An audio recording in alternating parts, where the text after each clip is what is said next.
Exodus chapter 18.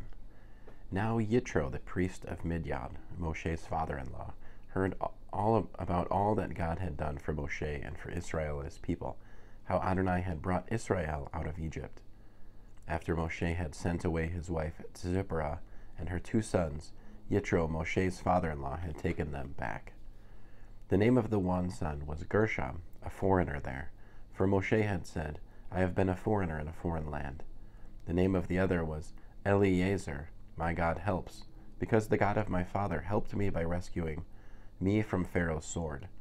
Yitro, Moshe's father-in-law, brought Moshe's son and wife to him in the desert where he was encamped, at the mountain of God. He sent word to Moshe, I, your father-in-law Yitro, am coming to you with your wife and her 2 sons. Moshe went out to meet his father-in-law, prostrated himself and kissed him. Then, after inquiring of each other's welfare, they entered the tent. Moshe told his father-in-law all that Adonai had done to Pharaoh and the Egyptians for Israel's sake, all the hardships they had suffered while traveling, and how Adonai had rescued them. Yitro rejoiced over all the good that Adonai had done for Israel by rescuing them from the Egyptians. Yitro said, Blessed be Adonai, who has rescued you from the Egyptians and from Pharaoh, who has rescued the people from the harsh hand of the Egyptians. Now I know that Adonai is greater than all other gods, because he rescued those who were treated so arrogantly. Yitro, Moshe's father-in-law, brought a burnt offering and sacrifices to God, and Aharon came with all the leaders of Israel to share the meal before God with Moshe's father-in-law. The following day Moshe sat to settle disputes for the people, while the people stood around Moshe from morning till evening.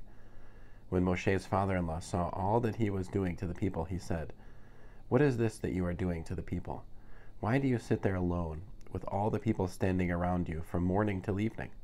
Moshe answered his father-in-law, It's because the people come to me seeking God's guidance. Whenever they have a dispute, it comes to me. I judge between one person and another, and I explain to them God's laws and teachings. Moshe's father-in-law said to him, What you are doing isn't good. You will certainly wear yourself out, and not only yourself, but these people here with you as well. It's too much for you. You can't do it alone by yourself. So listen now to what I have to say. I will give you some advice, and God will be with you.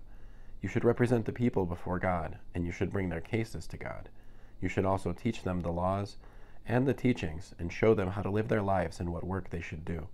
But you should choose from among all the people competent men who are God-fearing, honest, and incorruptible to be their leaders, in charge of thousands, hundreds, 50s, and 10s. Normally, they will settle the people's disputes.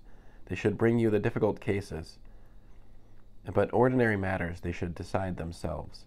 In this way, they will make it easier for you and share the load with you.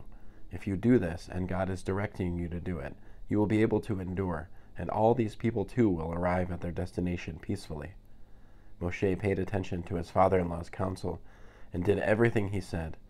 Moshe chose competent men from all Israel and made them heads over people, in charge of thousands, hundreds, 50s, and 10s. As a general rule, they settled the people's disputes. The difficult cases they brought to Moshe, but every simple matter they decided themselves.